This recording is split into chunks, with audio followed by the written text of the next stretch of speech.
Hello বন্ধুরা, আমার রান্নাঘরে দেখাবো। এই দেখুন, এটা হচ্ছে পটলের লতা। আর এই পটলের লতা এইভাবে ভাজা করলে কিন্তু একটুকু কিন্তু তিতো লাগবে না।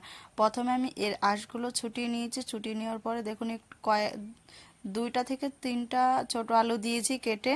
তারপরে দেখুন আমি পটলের লতাগুলোও এইভাবে করে কিন্তু কুচি কুচি করে কেটে নিয়েছি। খোসাটা ছাড়িয়ে নিতে হবে, নাতে কিন্তু খেতে কিন্তু ভালো লাগবে না। তারপরে দেখুন ধুয়ে এটা পরিষ্কার করে কড়াইয়ের মধ্যে হালকা তেল দিয়ে আমি চাপিয়ে দিলাম। তারপর দিয়ে দিয়েছি স্বাদ মতো লবণ আর হলুদ, এইখানে দিব কাঁচা লঙ্কা। আপনারাও এরকম পটলের লতা ভেজে দেখবেন, একটুকু কিন্তু তিতো লাগবে না এইভাবে। তারপরে দেখুন সুন্দর করে ভেজে কিন্তু আমি নামিয়ে নেব। ভিডিওটা ভালো লাগলে অবশ্যই সাবস্ক্রাইব, লাইক, কমেন্ট করে আপনারা পাশে থাকবেন। এই দেখুন এখন আমি নামিয়ে নিচ্ছি। আর এটা গরম ভাতের সাথে খেতে কিন্তু অসাধারণ লাগবে। তাহলে আপনারাও বাড়িতে এরকম রেসিপি বানিয়ে দেখবেন, একটুকু